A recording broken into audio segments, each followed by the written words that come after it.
തൃശൂർ പൂരത്തിന്റെ പൂരവിളംബരത്തിന് തെച്ചിക്കോട്ടുകാവ് രാമചന്ദ്രന് ശേഷം എഴുന്നള്ളുന്നത് എറണാകുളം ശിവകുമാറാണ്. രാമനെ പോലെ തന്നെ വമ്പും അഴകുമുള്ള ആനയാണ് എറണാകുളം ശിവകുമാർ.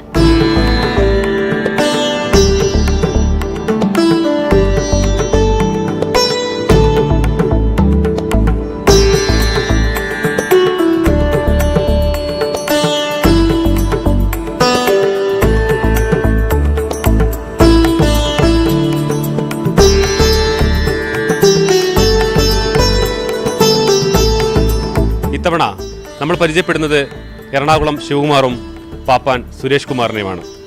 സുരേഷ് ഏട്ടാ നമസ്കാരം. നമസ്കാരം. കുറേ കാലമായല്ലേ? ഞാൻ ഇതുമ്പോൾ ഒരു 6 വർഷത്തോളമായി ഇപ്പോൾ ജോലി ചെയ്യുന്നു. അപ്പോൾ അതിൻ്റെ മുന്നേ ഇവിടെ ഉണ്ടായിരുന്നു. ഇവിടെ സീതാരാമൻ, അതുപോലെ ഗിരീശൻ നാരായണൻ, അങ്ങനെയുള്ള 17 വർഷമായി ദേവസ്വത്തിൽ. അതിന് മുന്നേ ആനപ്പണിയിൽ ഇറങ്ങിയിട്ട് ഒരു 10-24 വർഷത്തോളമായി. ഇപ്പോൾ 6 കൊല്ലമായിട്ട് സ്ഥിരമായിട്ട് ഇതിൻ്റെ പ്രധാനമായിട്ട് ഇതുമ്പോൾ തന്നെ. ഞാനൊക്കെ ശ്രദ്ധിച്ചത് സത്യം പറഞ്ഞാൽ നമ്മൾ ഈ തൃശ്ശൂർ പൂരത്തിൻ്റെ ഈ വിളംബര സമയത്ത് തെച്ചിക്കോട്ടുകാവിന് ശേഷം ആരാണ് ഏത് ആനയാണെന്നുള്ളൊരു ചർച്ച ചെയ്യുന്ന സമയത്താണ് നമ്മളുടെ നാട്ടിലൊക്കെ എറണാകുളം ശിവകുമാറിനെ കുറിച്ച് കേൾക്കുന്നത്, ഭയങ്കര സജീവമായി കേൾക്കുന്നത് സജീവ ആനപ്രേമികളല്ലാത്ത ആളുകൾ. അപ്പം നമുക്ക് ആ സമയത്തുള്ള അനുഭവങ്ങളൊന്ന് പറയണം. അതോടൊപ്പം തന്നെ എങ്ങനെയാണ് ഈ ആനക്കമ്പത്തിലേക്കൊക്കെ വരുന്നത്? ആനക്കമ്പത്തിലേക്ക് വന്നതെന്ന് പറഞ്ഞു കഴിഞ്ഞാൽ ഞാൻ വീടിൻ്റെ അവിടെ എൻ്റെ ആശാൻ കൃഷ്ണേട്ടൻ. എവിടെയാണ് വീട്? ആറാണി കവളപ്പാറ, ഷൊർണൂരപ്പുറം. സ്ഥിരമായിട്ട് ഞങ്ങൾ കുട്ടിക്കാലത്ത് വീടിൻ്റെ അവിടെ മനശ്ശേരിയിൽ നിന്ന് ആനകളെ കൊടുന്ന് കേട്ടാറുണ്ട്.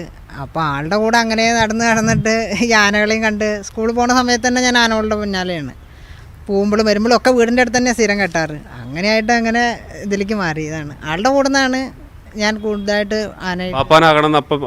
മനസ്സിൽ തോന്നിയ ആഗ്രഹമാണ് ആനകളെ ഇഷ്ടപ്പെടുന്നു. അതെ, ആനകളുടെ കൂടെ ആന സ്കൂളിലേക്ക് പോകുന്ന സമയത്ത് നടന്നു പോകുമ്പോൾ ഒറ്റപ്പാലം വരെയൊക്കെ അന്ന് 12 കിലോമീറ്ററോളൊക്കെ ഞാൻ 6-7 പഠിക്കുമ്പോൾ ആൻ്റെ ഒപ്പം നടന്നു പോയിട്ട് വരുത്, എന്നിട്ട് തിരിച്ചും കണ്ട് നടന്നു പോരാ. അങ്ങനെ ആനകളായിട്ട് ഭയങ്കര ഇഷ്ടമായിരുന്നു. പാപ്പാനാവണേക്കാൾ കൂടുതൽ ആനകളോട് ഭയങ്കര ഒരു ഇഷ്ടമുണ്ട്. പിന്നെ ആ ഫീൽഡിലേക്ക് വന്ന് ചാടി ആളുടെ കൂടെ പോയിട്ട് അങ്ങനെ ഇങ്ങടെ എവിടെ. എത്രാമത്തെ വയസ്സ് തൊട്ടിട്ടാ ഇങ്ങനെ? ഞാനൊരു 19 വയസ്സിലൊക്കെ ആനയുടെ ഒപ്പം ഇറങ്ങി തിരിക്കൽ തുടങ്ങി. പിന്നെ അത് കഴിഞ്ഞ് ഗ്രാങ്ങാട്ട് മനക്കിൽ ഒക്കെ ആദ്യം കൂടിയ ആന ഞാൻ ചുമതലയായിട്ട് ആദ്യം വന്നത് ഇപ്പോൾ മൗട്ടത്ത് രാജേന്ദ്രൻ ആന. അതിൻ്റെ മുമ്പ് ഒരു കുട്ടിയാനയും ഉണ്ടായിരുന്നു. അത് പാലാമ്പലത്തിലേക്ക് നടയെത്തി. മനക്കിൽ ഓരോ ആനകൾ വരും പോവുക. അപ്പം അയിമ കുറച്ചൊക്കെ അങ്ങനെ നിൽക്കുന്നല്ലാതെ സ്ഥിരമായിട്ട് ആദ്യം വന്ന് ഞാൻ മൗട്ടത്തെ രാജേന്ദ്രൻ ആനയാണ്. പിന്നെ അവിടുത്തെ വിഷ്ണു ആന, ആമക്കാവ് വിഷ്ണു. മൗട്ടത്തെ രാജേന്ദ്രൻ എന്ന് പറയുന്നത് അത് ആമക്കാവ് ഇന്ദ്രനായിരുന്നു കേട്ടോ. അങ്ങോട്ട് വിറ്റേൻ്റെ ശേഷമാണ് മൗട്ടത്തെ ആനയത്. പിന്നെ അവിടെ നിന്നാണ് ഞാൻ ഇവിടേക്ക് 2005 ദേവസ്വത്തിൽ ഇവിടെ വന്ന അയ്യപ്പൻ കുട്ടിയാനേമ സേതുവേട്ടൻ, പൈങ്കുളം സേതുവേട്ടൻ, ആളുടെ കൂടെ ഗിരീശനാന അങ്ങനെ നിന്നു. ഇവിടുത്തെ രാമേന്ദ്രൻ ആന, ഇവിടെയുള്ള ആനകളിലെ ഒരുവിധം ഒക്കെ അങ്ങനെ നിന്നിട്ടുണ്ട്.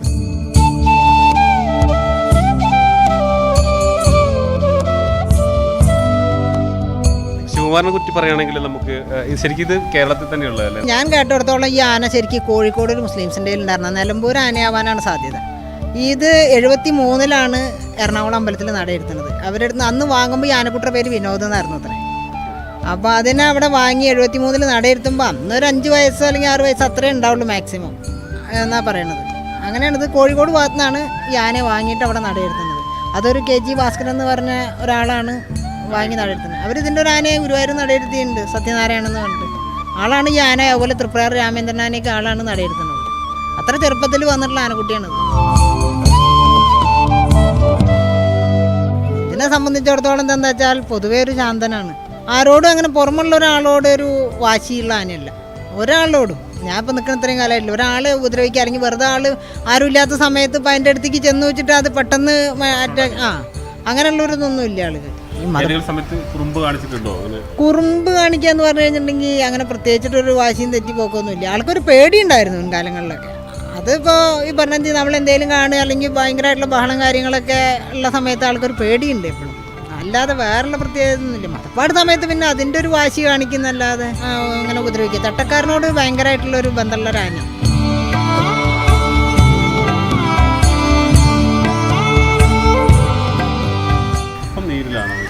ആനപ്പോൾ മതപ്പാടിലാണ്. ആന വൃശ്ചിക മാസമായി ആനയെ കെട്ടണം. വൃശ്ചികം തുലാമാസം ഒരു പകുതിയൊക്കെ ആകുമ്പോഴേക്കും ചില സമയത്ത് നല്ല കോള് തുടങ്ങും. നമ്മൾ ഒലിക്കാൻ ഒരു വൃശ്ചികം 10-ാം തീയതിക്ക് ആവുള്ളൂ വെച്ചാലും ഒലിക്കാൻ ഡേറ്റ് ഉണ്ടല്ലോ എന്ന് വിചാരിച്ചിട്ട് ഇനി അത്ര വിശ്വാസമുള്ള ആനയായാൽ പോലും ശരിക്കും ഒലിക്കണതിൻ്റെ മുന്നേ തന്നെ കോളിലൊരു പകുതി കണ്ടിട്ട് ആനകളെ കെട്ടി ഉറപ്പിക്കണം. അതൊരു സേഫ്റ്റിയാണ്. കാരണം ഈ പിറ്റങ്ങൾക്ക് ഈ കോള് തുടങ്ങുന്നതിന് മുമ്പ് തന്നെ ആകെ അസ്വസ്ഥമാകും. അവരുടെ മനസ്സൊക്കെ അങ്ങനെ ഇടയ്ക്കിടയ്ക്കിന് മാറി മറിഞ്ഞുകൊണ്ടിരിക്കും. ആ സമയത്ത് നമ്മൾ അഴിച്ചു കൊണ്ട് നടക്കണേക്കാൾ നല്ലത് ഏകദേശം ഡേറ്റ് അറിയുമ്പോൾ ഇന്ന സമയമായി എന്ന് കണ്ടാൽ നമ്മൾ പറഞ്ഞാൽ കേൾക്കാത്ത ഒരു സാഹചര്യം നമുക്ക് മനസ്സിലാവും. അപ്പോൾ സൂചന കിട്ടും. പിന്നെ നമ്മൾ ചില ഭാഗങ്ങളിൽ പറയുമ്പോഴോ അല്ലെങ്കിൽ ഒന്നും ആന അംഗീകരിക്കാൻ ആൻ്റെ മനസ്സങ്ങോട്ട് തയ്യാറാവില്ല. വേണ്ട വെച്ചിട്ടുള്ള ഒരു രീതിയിൽ ചെയ്യെങ്കിലും അത് വളരെ അപകടം. കാരണം നമ്മളെ വെച്ചുകൊണ്ട് ചിലപ്പോൾ മറ്റുള്ളവരെ ചെയ്യാൻ. എത്ര ദിവസം അത് ആനകളുടെ ഒലിവ് പറഞ്ഞു കഴിഞ്ഞിട്ടുണ്ടെങ്കിൽ ആരോഗ്യസ്ഥിതി അയച്ചിട്ട് ഇപ്പോൾ ഈ ആന ഇപ്പോൾ ഒരു 3 മാസം. പഴയ കാലത്ത് ഈ ആന വൃശ്ചികം 10-ാം തീയതി ഒലിവ് തുടങ്ങിയ മീനി 5-ാം തീയതിയാണ് കഴിക്കുക.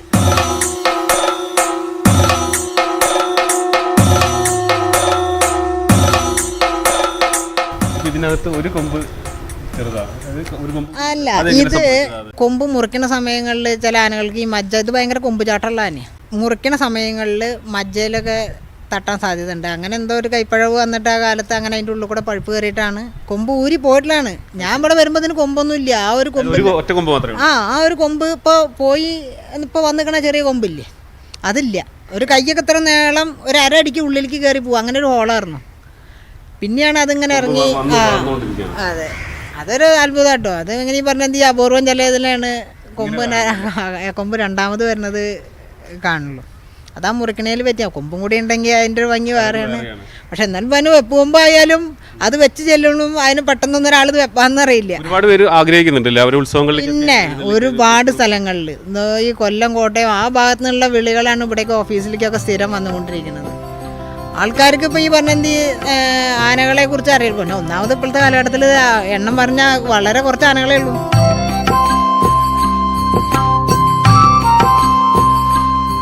നമ്മൾ ഈ തൃശ്ശൂർ പൂരത്തിന് ശരിക്കും നമ്മൾ പൂരവിളംബരം എന്ന് പറയുന്നത് സാധാരണ ഒരു ചടങ്ങ്, ഇവിടുത്തെ ആളുകൾ മാത്രം പങ്കെടുക്കുന്ന ഒരു വളരെ ചെറിയ ചടങ്ങായിരുന്നു. അതിനുശേഷം തെച്ചിക്കോട്ടുകാവ് വന്ന സമയത്ത് പിന്നെ വലിയ ആഘോഷമായി. തൊട്ട് പറയുകയാണ് എറണാകുളം ശിവകുമാർ വരുന്നത്. അപ്പോൾ ആ സമയത്ത് സുരേഷ് ഏട്ടനുണ്ടോ എറണാകുളം ശിവകുമാർ? ഞാൻ ഇവിടെ ആദ്യം വന്ന സമയത്ത് സത്യം പറഞ്ഞാൽ ആ ഗോപുരനട, തെക്കേ ഗോപുരനട തുറന്നു. നാരായണാന ഇവിടെ ആയിരുന്നു പോയായിരുന്നു. നാരായണാന ബാലരാമനാനയ്ക്ക് മുമ്പ് പോയിട്ടുണ്ട്. നാരായണാന വന്ന് നട തുറന്നു പോയി എന്നുള്ള കാര്യം ആരെങ്കിലും പറഞ്ഞാലേ അറിയുള്ളൂ. സത്യത്തിൽ അതിന് ഒരാളും ഉണ്ടായിരുന്നില്ല അന്ന്. അതായത് പിന്നീട് രാമനാന വന്നതിന് ശേഷം അത് തുറക്കുമ്പോൾ ആൾക്കാരായി. പിന്നെ ശിവനാനയാണ്. അതെ, പിന്നെ ദേവസ്വത്തിന്റെ തീരുമാനങ്ങളല്ലേ. നമ്മൾ ആ സമയത്ത് ഉണ്ടാകുമ്പോഴേ നമ്മുടെ ഒരു വികാരം എന്താ, ഇപ്പം ആളുകൾ ഒരുപാട് പേര് കാണാൻ വരുന്നുണ്ട് ആ ഒരു ചടങ്ങ് കാണാൻ. സംഗതി വളരെ നമുക്കൊരു ബഹുമാനം തോന്നും. കാരണം ആ ഒരു ചടങ്ങിൽ പങ്കെടുക്കാറുണ്ട്. പക്ഷെ അതിനേക്കാൾ ഏറെ തോന്നി കഴിയുന്നവരൊരു പേടി തന്നെയാണ്. ഇത്രയും തിരക്കിൻ്റെ ഇടയിൽ കൂടെ വേണം അങ്ങോട്ട് കടന്നു പോകാൻ. നമുക്ക് ഇത്രയും ആൾക്കാരുടെ ഇടയിൽ അതിന് പറ്റിയൊരു ആനയാണ്. കാരണം എന്താ വെച്ചാൽ ആൾക്കാരെ കാലുമ ചവിട്ടുമെന്ന് വരെ പേടിക്കണം. അത്ര ആൾക്കാരുണ്ടാവും ഇതിൻ്റെ ഒപ്പം. മറ്റുള്ള ആനകളിൽ വരുന്നേക്കാളും ഇപ്പോൾ ആനയുടെ അടുത്ത് ഇടപഴകാൻ ഈ ആനയെ കൊണ്ട് ഇതിൻ്റെ ഒപ്പം ഇതിൻ്റെ കാലിൻ്റെ ചോട്ടിൽ കൂടെ വരെ ആൾക്കാരുണ്ടാവും. എനിക്കും കൂടി ആനയെ തൊടാൻ പറ്റാത്ത അത്ര ആൾക്കാർ എൻ്റെ നാലിൽ. അതെ അതെ, അത്രയും അടുത്ത് വന്ന് നിൽക്കുന്നത് അതുകൊണ്ടാണ്.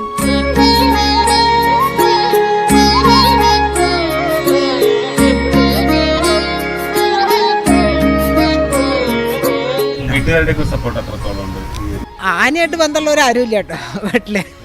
പക്ഷെ ഇതിൻ്റെ കൂടെ പോവുകയാണെങ്കിലും അതൊന്ന് പിന്തിരിപ്പിക്കാനായിട്ട് ഒരാൾ ഇന്നതുവരെ ഒന്നും പറഞ്ഞിട്ടില്ല. അതിന് പോകണ്ടെന്നാരും പറഞ്ഞു. അതിപ്പോ അമ്മയായാലും ആരായാലും എന്നോട് ഇതിന് ചെയ്യരുത്, ഇങ്ങനെ അപകടമാണ്, പ്രശ്നമാണ്, അങ്ങനെ ഒരു വാക്ക് പറഞ്ഞിട്ടുള്ള ഒരാളും എൻ്റെ വീട്ടിലില്ല. അവർക്കും ഇഷ്ടമായിരുന്നു എന്നുള്ളതാണ്. അതായത് അവൻ ഇനി അങ്ങനെ നടക്കുള്ളൂ എന്നുള്ള. ചില ആളുകൾക്ക് പക്ഷെ പാപ്പാൻ ഭയങ്കര ഇഷ്ടമായിരിക്കും, പാപ്പാൻ വേണ്ടി. പക്ഷെ വീട്ടുകാരെ സംബന്ധിച്ചോളം ഭയങ്കര എതിർപ്പായിരിക്കും. ഇതെന്താ വെച്ചാൽ ഞാൻ ഈ ചെറുപ്പം മുതൽ അതും എന്താ കാരണം വെച്ചാൽ ഈ കൃഷ്ണേട്ടൻ ആനോളെ കൊടുന്നിട്ടും അങ്ങനെ ഇതിൻ്റെ ഒപ്പം തന്നെ നടക്കുകൊണ്ടേ അവർക്ക് ഇനിയിപ്പോൾ അവൻ പറഞ്ഞാലും ശരിയാവില്ല എന്ന് തോന്നലാവുകൊണ്ട് അവൻ എന്താ ആയിക്കോട്ടെ വെച്ചിട്ടാ തോന്നണോ. ആരും അതിനെ കുറിച്ച് എതിർപ്പൊന്നും പറഞ്ഞില്ല. പിന്നെ ആ കാലത്ത് ഇതിന് ആൻ്റെ കൂടെ കൊണ്ട് പോകുന്ന വീട്ടിലേക്ക് ചെല്ലലും അപൂർവ. ഇപ്പോഴത്തെ ഈ ലോറി നടത്തൊന്നുമില്ല, ഒരു യാത്ര തന്നെയാണ് നിരന്തരം പൂരം. ഒരു ഒഴിവുണ്ടാവില്ല. ഒഴിവുണ്ടെങ്കിലും നമുക്ക് പ്രത്യേകിച്ച് ചെല്ലേണ്ട കാര്യമില്ല. കാരണം വീട്ടിലാരും ഇല്ലല്ലോ, ഒറ്റത്തടി ആനയുടെ കൂടെയുള്ള നടത്തം.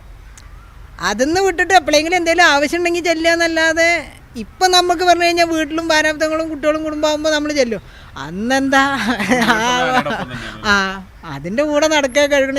അത്രത്തോളം ഇഷ്ടപ്പെട്ടാൽ മാത്രമേ ഈ ജോലി അല്ലെങ്കിൽ പാപ്പാനായിട്ട് നിൽക്കാൻ പറ്റുള്ളൂ. ഇപ്പോൾ നമുക്കൊരു പണി എന്നുള്ള നിലയ്ക്ക് ഇതിനെ കാണാൻ പറ്റില്ലല്ലോ. അത് സാധാരണ ഇപ്പോൾ നമ്മളൊരു ഉപജീവനത്തിന് വേണ്ടിയിട്ടുള്ളതല്ലല്ലോ. അങ്ങനെയാണെങ്കിൽ ഞാനൊന്നും പോയില്ല. ആദ്യം ഞാൻ ഇതിൽ ഇറങ്ങിയ സമയത്ത് 50 ഉറുപ്പ്യ ദിവസം ചിലവാശും 1300 ഉറുപ്പ്യ ശമ്പളമായിരുന്നു ആദ്യം ചെല്ലുമ്പോൾ. അത് കഴിഞ്ഞിട്ട് ഒരു ഇവിടേക്ക് വരുന്ന സമയത്ത് ഒരു 2004 ആ സമയങ്ങളിലൊക്കെ ഒരു 3000 ഉറുപ്പ്യൊക്കെ ഉണ്ടാവും, അത്രയൊക്കെ ഉള്ളൂ. പക്ഷെ അതിനേക്കാൾ കൂടുതൽ ഈ ആൻ്റെ പിന്നാലുള്ള നടത്തം.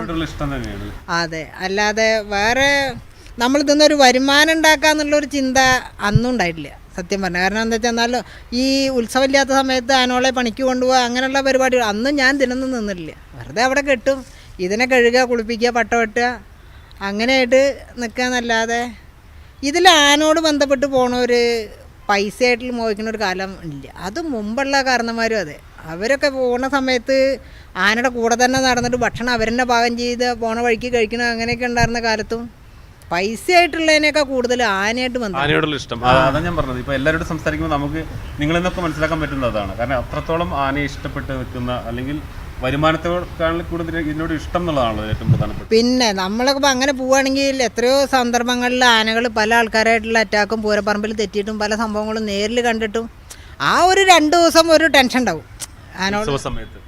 ആ ഒരു എന്തെങ്കിലുമൊക്കെ ഒരു വിഷയം ആന തെറ്റൊക്കെ ചെയ്താൽ നമുക്കൊരു ഇത് വന്നാലും അത് തന്നെ മറക്കും. പിന്നെ നമ്മൾ ഇതിൻ്റെ കൂടെ തന്നെയാണ്. അങ്ങനെ വിറച്ചു പോയ ഒരു സന്ദർഭം ഉണ്ടായിട്ടുണ്ടോ നമ്മൾ? ആന തെറ്റിയിട്ട് ഞാൻ ഈ പാറന്നൂർ കോപനാന ഉണ്ടായിരുന്നു മുമ്പ്. അത് ഒരു പ്രാവശ്യം കൂറ്റനാട് നേർച്ചയാണോ നമുക്ക് പൂരാൻ നിൽക്കുക അത്ര ഓർമ്മയില്ല. അതിൻ്റെ ഇടയിൽ തെറ്റിയിട്ട് ഞങ്ങൾ നിൽക്കണ ആനകളുടെ ഇടയിൽ കൂടെ ആയിരുന്നു. ആകെ തിക്കും തിരക്ക്, അതിൻ്റെ ഇടയിൽ കൂടെയൊക്കെ ചാടി മറിഞ്ഞ് സംഗതി ഒന്നും ചെയ്യാൻ പറ്റാത്ത ഒരു മതിലും ആ കൂറ്റനാട് സെൻറ്ററിൽ കഴിഞ്ഞിട്ട് ആ മോഡേൺ ഹോസ്പിറ്റലൊക്കെ കഴിഞ്ഞിട്ട് ഒരു മരമില്ലുണ്ട്. അതിൻ്റെ ഉള്ളിൽ ഞാൻ പിന്നെ സുന്യ അതോട്ട് എനിക്ക് അത്ര ഓർമ്മയില്ല. അവർ രണ്ടാളും കൂടി നിൽക്കുന്ന സമയത്ത് ആന അതിൻ്റെ ഉള്ളിൽ പെട്ടു. ഞങ്ങൾക്ക് കടക്കാനും പുറത്തേക്ക് പോകാനൊന്നും പറ്റാത്തൊരു രീതി. അതിൽ ശരിക്കും അന്ന് വിചാരിച്ചു സംഗതി പിന്നെ പെട്ടു വിചാരിച്ചു. കാരണം പക്ഷെ എന്തോ ഭാഗ്യത്തിന് ആന ആ വന്ന വഴിയിൽ തിരിഞ്ഞ് പുറത്തേക്ക് തന്നെ പോയി. അല്ല അതിൻ്റെ ഉള്ളിൽ ഞങ്ങൾ രണ്ടാളും ഉണ്ടായിരുന്നു ആ ഒരു സമയം. ഈ അങ്ങനെയുള്ള സന്ദർഭങ്ങളിൽ ഇപ്പം നമ്മൾ ആളുകൾ സാധാരണ നോക്കുക പപ്പാനെയും അല്ലെങ്കിൽ അവരെന്ത് ചെയ്യുന്നു എന്നുള്ളതല്ലോ ഇങ്ങനെ ആന ഇടയുന്ന സമയത്ത് നമ്മളെന്താണ് മനോധർമ്മത്തിനനുസരിച്ച് പെരുമാറണം, അല്ലെങ്കിൽ തൽക്കാലം ആനക്കാരൻ എന്നുള്ള നിലയ്ക്കാണ്. ആനക്കാരൻ എന്നുള്ള നിലയ്ക്കാണെങ്കിൽ ഇനിയിപ്പോൾ ആന എങ്ങനെയൊക്കെ തെറ്റുകയാണെങ്കിലും കയറി പിടിക്കാൻ. അങ്ങനെ എന്താ വെച്ചാൽ നമുക്ക് പെട്ടെന്ന് നമ്മൾ പിടിച്ചാൽ ചിലപ്പോൾ നമ്മളെ തോണ്ടി അപ്പുറത്തേക്ക് ഇട്ടാലും വീണ്ടും കയറി പിടിക്കും. അങ്ങനെ ഒഴിവാക്കണ ഒരുപാട് ആനകളുണ്ട്. ചട്ടക്കാരനെയൊക്കെ ഒഴിവാക്കിയിട്ടും ചട്ടക്കാരൻ ചെന്ന് പിടിച്ചിട്ട് മരണം സംഭവിച്ച ആൾക്കാരുണ്ട്. സത്യത്തിൽ ആന ഒഴിവാക്കുകയാണ്. നമ്മളാ ഒഴിവാക്കുന്ന സമയത്ത് നമ്മളാ മാറിയുന്ന സംഗതി ആന ചിലപ്പോൾ ഒന്നും ചെയ്യില്ല, കുറച്ച് കഴിഞ്ഞ് വിളിച്ചാൽ വരും. പക്ഷെ ആ മാറി നിൽക്കുന്ന സമയം കൊണ്ട് ആന വേറെ ആളെ എന്തെങ്കിലും ചെയ്യില്ലേ. പക്ഷെ അപ്പം അതെങ്ങനെയായാലും ആനക്കാരായാലും ചെന്ന് പിടിക്കും, സ്വന്തം ജീവൻ കൊടുത്ത്. അത് ആ സമയത്ത് നമ്മൾ മരിക്കുമോ എന്നുള്ളൊരു ചിന്ത വരില്ല. അത് നമ്മളെങ്ങനെ മനസ്സിലാക്കുക? ഇപ്പം ഒരു ഉത്സവപ്പറമ്പിൽ നിൽക്കുന്ന ഒരു ആന, അല്ലെങ്കിൽ പിന്നെ അവൻ സന്തോഷത്തിലാണെന്നും അല്ലെങ്കിൽ ചില സമയത്ത് അത് അവൻ കുറച്ചൊരു ഇടച്ചിലേക്ക് പോകുന്നു എന്നൊക്കെ മനസ്സിലാക്കുന്നത് എങ്ങനെയാണ്?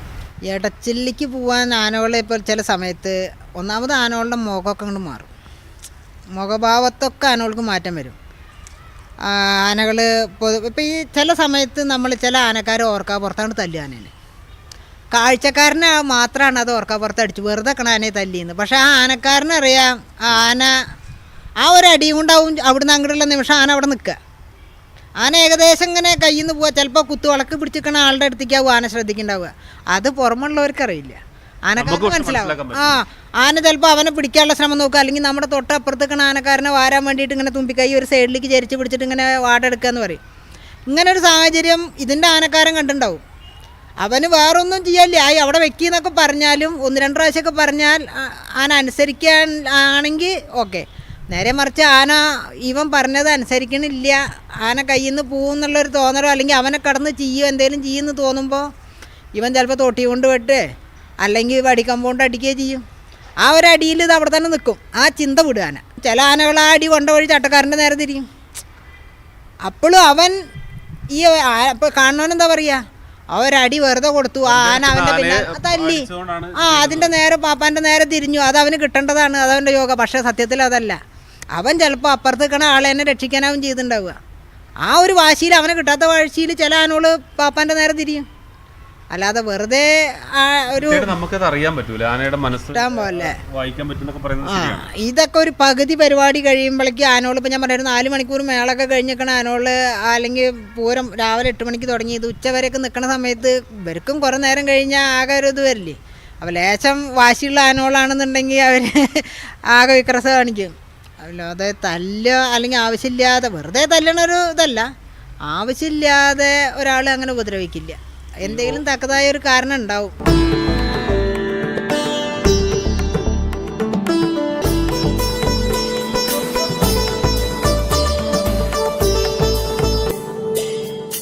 ഓരോ പാപ്പാമാർക്കും ഓരോ ശൈലിയാണോ? എങ്ങനെയാണ് നമ്മൾ ഈ ആനയെ ഇപ്പോൾ ഇവിടുന്ന് ഇപ്പം ശിവകുമാറിനെ തന്നെ വേറെ ആൾ നോക്കുകയാണെങ്കിൽ അല്ലെങ്കിൽ സുരേഷ് ഏട്ടൻ നോക്കുകയാണെങ്കിൽ ഓരോന്നിനും ഓരോ ശൈലിയാണോ അതോ രീതിയിൽ തന്നെ തുടരുകയാണോ? അല്ല തുടക്കത്തിൽ നമ്മൾ ആനയുടെ രീതിയിൽ മുമ്പ് കൊണ്ടുവരുന്ന ആൾക്കാരുടെ രീതിയിലൊക്കെ ഒന്ന് സെറ്റാവുന്നവരെ ചെയ്താലും സ്ഥിരമായിട്ട് നിൽക്കുകയാണെങ്കിൽ നമ്മുടെ ശൈലിയിലേക്ക് ആന വരും. ഇപ്പോൾ ഞാൻ പറഞ്ഞ ഇപ്പോൾ രാമേന്ദ്രേട്ടൻ, തൃത്താഴ് രാമേന്ദ്രേട്ടൻ ആള് ഒരാനയമ കയറിയ ഒരു കൊല്ലം കഴിയുമ്പോഴേക്കും ആന ആളുടെ രീതിയിൽ ആന മനസ്സിലാക്കിയിട്ടുണ്ടാവും. ഇന്ന ആ രീതി ചെയ്യണമെന്നല്ല, അത് ആ പാപ്പാൻ എങ്ങനെയാണോ ഉദ്ദേശിക്കുന്നത് വെച്ചാൽ ആ രീതിയിലേക്ക് ആനയെ മാറ്റിക്കൊണ്ടിരും. അപ്പോൾ ഇപ്പോൾ ഒരാൾ പുതിയ ആൾ വന്നു, അയാൾ വന്ന വഴി ആളുടെ രീതിയിൽ ആന വരണം എന്ന് പറഞ്ഞാൽ എളുപ്പമാവില്ല. കുറച്ച് കാലം കഴിയുമ്പോഴേക്കും ആളായിട്ടൊരു ബന്ധം വരും. അപ്പോൾ ആ ബന്ധത്തിൽ ഈ മാറ്റങ്ങൾ സംഭവിക്കാം. അതോടൊപ്പം തന്നെ ഇപ്പം നമ്മളിപ്പം സുരേഷ് ഏട്ടനെ ഇതിനെ ശീലിപ്പിച്ച ഒരു രീതിയുണ്ട്, ഒരു പാപ്പാൻ രീതി എന്ന രീതി. ഇപ്പം നമ്മളിത് മാറിയിട്ട് ഇപ്പോൾ വേറൊരു ആനടുത്തേക്ക് പോവുകയാണെങ്കിൽ ഇത് ഇവിടെ ചെയ്തത് ആയിരിക്കില്ല അവിടെ ചെയ്യുന്നുണ്ടാവുക, അങ്ങനെയാണോ? അതോ സ്വഭാവം അനുസരിച്ച് മാറ്റം വരുമോ? ആനകളെ മനസ്സിലാക്കിയിട്ട് പണിയെടുത്തില്ലെങ്കിൽ നമ്മളെ ആനകൾ അംഗീകരിക്കില്ല. അതൊരു ഇതാണ്. ഇപ്പം ഈ ആനയുടെ അടുത്ത് എടുക്കുന്ന പണി വേറൊരു ആനയുടെ അടുത്ത് പോയാൽ നടക്കില്ല. ഇപ്പോൾ ഒരു നല്ല വഴക്കുള്ള ആനയുടെ അടുത്ത് ഉള്ള രീതിയിൽ ഇതിൻ്റെ അടുത്ത് പെരുമാറാൻ പറ്റില്ല. ഇത് എവിടെയും നിൽക്കില്ല പേടിച്ചിട്ട്. ഇതിന് അങ്ങനെയുള്ള ചില ആനകൾ വെറും ഭയങ്കരമായിട്ട് ബന്ധം. അപ്പോൾ ഈ ആനയ്ക്കൊക്കെ പാപ്പാനായിട്ടുള്ള ബന്ധം ഭയങ്കര.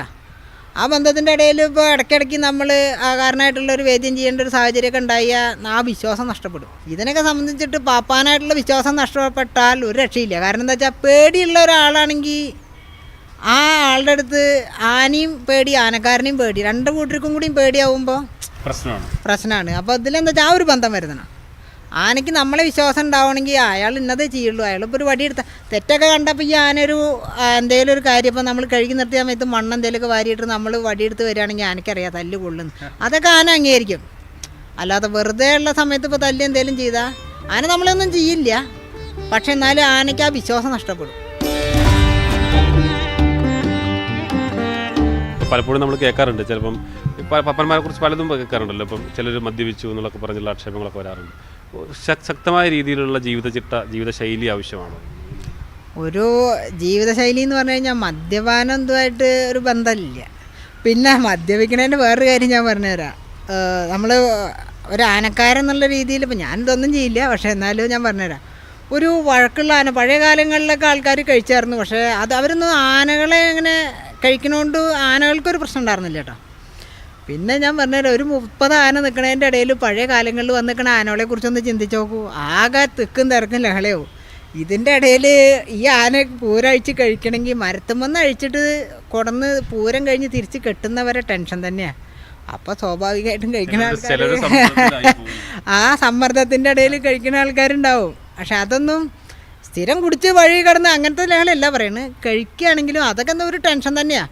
ഒരു വഴക്കുള്ള ഒരു 2 ആനകൾ നിൽക്കുക, ആനോളെ കുത്തുന്ന ആനകൾ, അങ്ങനെയൊക്കെയുള്ള വഴക്കുള്ള 2 ആനോളെ പൂരം കഴിക്കുമ്പോൾ ആ പൂരം കഴിയുന്നവരെ പാപ്പാന് ശരിക്കും ഭക്ഷണം കൂടി വേണ്ടി വരില്ല. വല്ലാത്തൊരു ഇടങ്ങറന്നെ അത്. മാനസിക ആളുകൾ പൂരം കണ്ട് ആഘോഷിക്കുമ്പോൾ പിന്നെ ഇത് കഴിഞ്ഞ് മരത്തുമ്മ കെട്ടി വൈകുന്നേരത്തെ പരിപാടിയൊക്കെ കഴിഞ്ഞ് കൊണ്ടുപോയി കെട്ടിയ ഒരു 2 മണിക്കൂർ നല്ല ഹാപ്പി ആവും. പിന്നെയും 12 മണിക്ക് വീണ്ടും തുടങ്ങി പരിപാടി. അതിൽ സംശയമൊന്നുമില്ല. ഏതെങ്കിലും ആനകളെ ആഗ്രഹിച്ചിട്ടുണ്ടോ? ഇന്ന ആനകളുടെ പാപ്പാനായി കൊള്ളാവുന്ന അങ്ങനെ മനസ്സിൽ? അങ്ങനെ ഒരു ചിന്താഗതി ഒന്നും ഉണ്ടായില്ല. അങ്ങനെ ഒരു പ്രത്യേകിച്ച് ഒരു ആനയോട് ഇഷ്ടം തോന്നിയിട്ട് അയിമലിക്ക് മാറണം എന്നുള്ളൊരു ചിന്ത ഉണ്ടായിട്ടില്ല. നമ്മൾ നിൽക്കണ ആന ഏതാ മാറണമെന്ന് വെച്ചാൽ അയിമ പണിയെടുക്കുക എന്നല്ലാതെ വേറെ ആന എനിക്ക് മുമ്പേ അതെ പ്രൈവറ്റിൽ നിൽക്കുന്ന സമയത്ത് ഞാൻ ഇപ്പോൾ ഇന്ന ആനയും വന്ന് അധികം മുഖ്യം അങ്ങനെ ഇടയ്ക്കിടയ്ക്ക് ആനകളിൽ നിന്ന് മാറിയിട്ട് പോകണോണ്ട് വലിയ താല്പര്യമില്ല. മുമ്പേ നമ്മൾ നിൽക്കണേമ ഏതാ വെച്ചാൽ അതിനെ ഭംഗിയായിട്ട് നോക്കുക, അത്രയേ ഉള്ളൂ.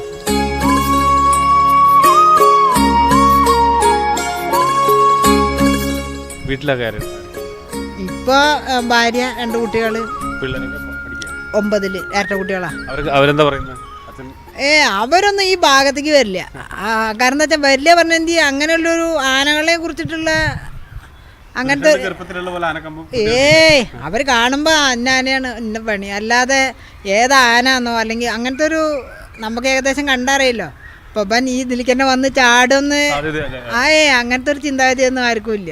എല്ലാവരും സപ്പോർട്ടാണ്. അതിന് കുഴപ്പമൊന്നുമില്ല. അവർക്കൊന്നും അങ്ങനെ വീട്ടിലായാലും ആനപ്പണിയിൽ എടുക്കണേനൊന്നും പ്രശ്നമില്ല. പക്ഷെ വരാനുള്ള അങ്ങനത്തെ ഒരു ചിന്താഗതി പോലെ ഭയങ്കരമായിട്ട് ആനകളോട് ക്രൈസ് അതൊന്നും ആർക്കും ഇല്ല. ആളുകൾ അങ്ങനെ ഇപ്പം ഞാൻ മക്കളുടെ കാര്യമല്ല ചോദിച്ചാൽ അല്ലാതെ യുവാക്കളൊക്കെ കൂടുതൽ ഈ മേഖലയിലേക്ക് വരുന്നുണ്ടോ? എന്താണ് ആൾക്കാർ വരുന്നൊക്കെ ഉണ്ട്. ഇതേപോലെ ആനക്കമ്പം കൂടിയിട്ട് തന്നെയാണോ? അങ്ങനെ മുഴുവനായിട്ട് ആ ചോദ്യത്തിന് എൻ്റെ അടുത്തൊരു പ്രത്യേക ഇല്ല. കാരണം എന്താ അറിയോ, മുമ്പത്തെ ആനപ്പണിയിൽ ചെന്ന് പെട്ടാലേ ഒരാളുടെ കൂടെ അങ്ങനെ കുറേ കാലം നിന്ന് പണിയും ആ രീതി എന്തായാലും ഇപ്പം നടക്കില്ല. ആ രാമേന്ദ്രേട്ടൻ്റെ കൂടെയൊക്കെ പണിയെടുക്കുന്ന 7 മണിക്ക് തൃത്താല പുഴയിലെ ആന 7 മണിക്ക് രാവിലെ അഴിച്ചു വിട്ടിട്ട് അവിടെ ചെന്ന് പുഴയിൽ കഴുകിയ 1 മണിക്ക് ആളുടെ ഭാര്യ അങ്ങോട്ട് കഞ്ഞിയും ചോറൊക്കെ ആയിട്ട് പുഴയിലേക്ക് വരിക. അവിടെ നിന്ന് അത് കഴിച്ചിട്ട് ആനയെ കൊടുന്ന് കെട്ടുമ്പോൾ വൈകുന്നേരം 5 മണിയാവും. അപ്പം അപ്പോഴും ആളുടെ കൂടെയുള്ള ആൾക്കാർ ഇതിൻ്റെ ഒപ്പം ഈ 5 മണിക്ക് അവിടെ കൊടുന്ന് കെട്ടിയിട്ട് കാര്യമില്ല. പിന്നെ പട്ട വെട്ടി അടുത്ത് പോയിട്ട് അത് താങ്ങിയിട്ട് വരുമ്പോൾ അത് പോകണം, ഇതിൻ്റെ ഇടയിൽ പോയി പട്ട വെട്ടി വയ്ക്കണം. അപ്പോഴൊക്കെ ചെയ്യേണ്ട ഒരു കാര്യം എന്താ അറിയോ, ഈ ആളുടെ കൂടെ നിന്ന് പണി പഠിക്കുക എന്നുള്ള ഒറ്റ ചിന്താഗതിയേ ഉള്ളൂ. അല്ലാതെ വേറുള്ളൊരു ഇതുമില്ല. ചിലപ്പോൾ പൈസയും കിട്ടില്ല. ഒന്നാമന്മാരേൽ ചന്ദ്രേട്ടൻ്റെ കാര്യമില്ല പറയണേ ഞാൻ, വേറുള്ള ആൾക്കാരുടെ കൂടെ ആകുമ്പോൾ പൈസയൊന്നും കാര്യമായിട്ടല്ല, പണി പഠിക്കുക. അതിപ്പോൾ മുമ്പ് വർഷപ്പണിയിൽ പോയ പൈസ ഇട്ടായിരുന്നോ, വണ്ടി മെക്കാനിക്ക് പഠിക്കുക എന്നുള്ള ചിന്താഗതിയല്ലേ. കുറേ കാലത്തെ ശ്രമം ആവശ്യമാണെന്നുള്ളതാണ്. പിന്നെ ശരിയായിട്ട് ഇതിൻ്റെ എന്തെങ്കിലും ഒരു ABCD അറിയണമെങ്കിൽ നല്ല ആൾക്കാരുടെ കൂടെ. ഞാനൊക്കെ ഈ പണിയിൽ ഏറ്റവും ലാസ്റ്റാട്ടോ, എന്നെക്കാളൊക്കെ എത്രയോ ആൾക്കാരുണ്ട്. എനിക്കിപ്പോഴും രാമേന്ദ്രേട്ടൻ അല്ലെങ്കിൽ ഇപ്പോൾ ഈ രാമകൃഷ്ണേട്ടൻ അങ്ങനെയുള്ള ആൾക്കാരെ മുമ്പുള്ള ആൾക്കാരെ കണ്ടക്കി പേടിയാണ്. കാരണം എന്താ വെച്ചാൽ നമ്മളെന്തെങ്കിലും ചെയ്തത് ചിലപ്പോൾ ശരിയായിട്ടുണ്ടാവും, അല്ലെങ്കിൽ എല്ലാം ചങ്ങലെടുത്ത് കൊളത്തിയത് ശരിയാണോ എന്താ വെച്ചാൽ ഇവർ റോഡിൽ നിന്നിട്ട് എന്തെങ്കിലും വിളിച്ച് പറയും. അപ്പോൾ അത് ആൾക്കാരുടെ ഇടയിൽ കേൾക്കാൻ നാണക്കടല്ലേ. അപ്പോൾ അവരെ കാണുമ്പോൾ ഇപ്പോഴും പേടിയാണ്. ഒരടി കൊടുത്താൽ ചിലപ്പോൾ ചോദിക്കുന്നത് എന്താ ഇങ്ങനെ കാണിച്ചാൽ അവിടെയാണോ അടിക്കേണ്ടി ചോദിക്കും. ഇന്നൊക്കെ രാമേന്ദ്രേട്ടനൊക്കെ ആ ജാതി ചീത്ത പറഞ്ഞിട്ടുണ്ട്. ആനേനെ കാഞ്ഞൂതി വരുന്ന സമയത്തൊക്കെ അടിച്ചിട്ട്. നല്ല സ്ഥലങ്ങളിലൊന്നും ഒരു അടി കൊടുത്താൽ ആനയ്ക്കൊന്നും ഒരു പ്രശ്നവും വരില്ല. വെറുതെ തല്ലി. ഇപ്പോഴുള്ള വേറൊരു കാര്യം എന്താ വെച്ചാൽ ആനകളെ തല്ലാൻ പാടില്ല, തോട്ടി ഉപയോഗിക്കാൻ പാടില്ല, അങ്ങനെയുള്ള പ്രശ്നങ്ങൾ, നിയന്ത്രണങ്ങൾ. പക്ഷേ അതൊന്നും മുഴുവനായിട്ട് നമുക്കപ്പോൾ ഒരു വഴക്കുള്ള ആനയെന്ന് എഴുന്നള്ളിക്കാൻ പറ്റില്ല.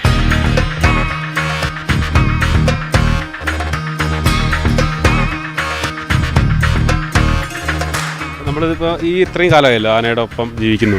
ചെറുപ്പത്തിൽ ആനയോടുള്ള ഇഷ്ടം തോന്നിയാണ് ഒപ്പം കൂടിയിട്ടുള്ളത്. ഇപ്പോൾ തിരിഞ്ഞു നോക്കുന്ന സമയത്ത് പൂർണ്ണ തൃപ്തനാണ്. എൻ്റെ മേഖല ഇത് തന്നെയാണ് എന്ന്. പിന്നെ നമ്മൾ അതിൽ സംശയമൊന്നുമില്ല. കാരണം എന്താ വെച്ചാൽ ഇതായിരുന്നു ആ തലവര, അവിടെ എത്തിപ്പെട്ടു. അത് എനിക്കിതാണ് വിധിച്ചിറക്കണ്. അതെ, ഇനി അതിലങ്ങനെ വയ്ക്കണ കാലം എത്തുക. നമുക്ക് വയ്യാൻ തോന്നി അപ്പം നിർത്തണം ഈ പണി. കാരണം എന്താ വെച്ചാൽ വേറെ ആളിപ്പോൾ ഞാൻ ഒന്നിപ്പോൾ ഏത് മരത്തിൻ്റെ മുകളിലും കയറും, അത് പട്ട വെട്ടാനോ ഏതിൻ്റെ മുകളിലൊന്നും വരെ കയറും. ഇപ്പോൾ നാളത്തെ സ്ഥിതി എങ്ങനെയാണെന്നറിയില്ല. നമ്മളെ കൊണ്ട് തീരെ പറ്റാതെ ഒരു ചങ്ങല വാരിയിടാനോ ഒറ്റയ്ക്ക് കഴുകാനോ പറ്റാതെ വന്ന് നിന്നിട്ട് വേറെ ആളെ പിടിച്ച് അത് ചെയ്യോ എന്ന് ചോദിച്ചിട്ട് നിൽക്കണേക്കാൾ കൂടുതൽ നമ്മൾ 3 ആളുള്ള 3 ആളും ഒപ്പം പണിയെടുക്കാൻ പറ്റുന്ന കാലത്ത് സുഖമായിട്ട് നമ്മൾ അല്ലാതെ പിന്നെ ആൾക്കാർ ഇന്നത്തെ കാലം മുമ്പേ ആണെങ്കിൽ ഈ പറഞ്ഞ കൂടുതലുള്ള ആൾക്കാരും കാര്യങ്ങളൊക്കെ ആയിട്ട് ഇങ്ങനെ ഒപ്പം. ഇപ്പം അങ്ങനെയൊന്നും അല്ല. ഇപ്പം എന്താ അയാൾക്കും പണിയെടുത്തൂടെ, എന്തിനാ ആളെ കിടക്കണ്, അങ്ങനത്തെ ചോദിക്കുന്ന ഒരു കാലഘട്ടമായി. പഴയത് അങ്ങനെയല്ല. അപ്പോൾ ഒന്നാമല്ലെങ്കിലും ഫുള്ള് പരിപാടി എടുക്കും. പ്രൈവറ്റിൽ ആവുമ്പോൾ പിന്നെ ആ രീതിയിൽ കൂടെ അങ്ങനെ നീങ്ങി പോവാം. ദേവസ്വങ്ങളിലൊന്നും പിന്നെ അങ്ങനെയല്ല, ഒക്കെ എല്ലാം ഒരേപോലെ തുല്യമായിട്ട് പണിയെടുക്കണ്ടേ. അപ്പോൾ ഇവിടെയൊക്കെ പണിയെടുക്കുമ്പോൾ എന്താ വെച്ചാൽ അവനാണ് എപ്പോഴും ഇതിന് കഴിയണം. അല്ലെങ്കിൽ അവനാൻ്റെ ആനകളുടെ കാര്യങ്ങൾ ഒറ്റയ്ക്ക് നോക്കാനൊരു പ്രാപ്തനാവണം. ഇന്നത് ചെയ്യാം ഒരാളില്ലെങ്കിൽ. അതെ, അത്രേ.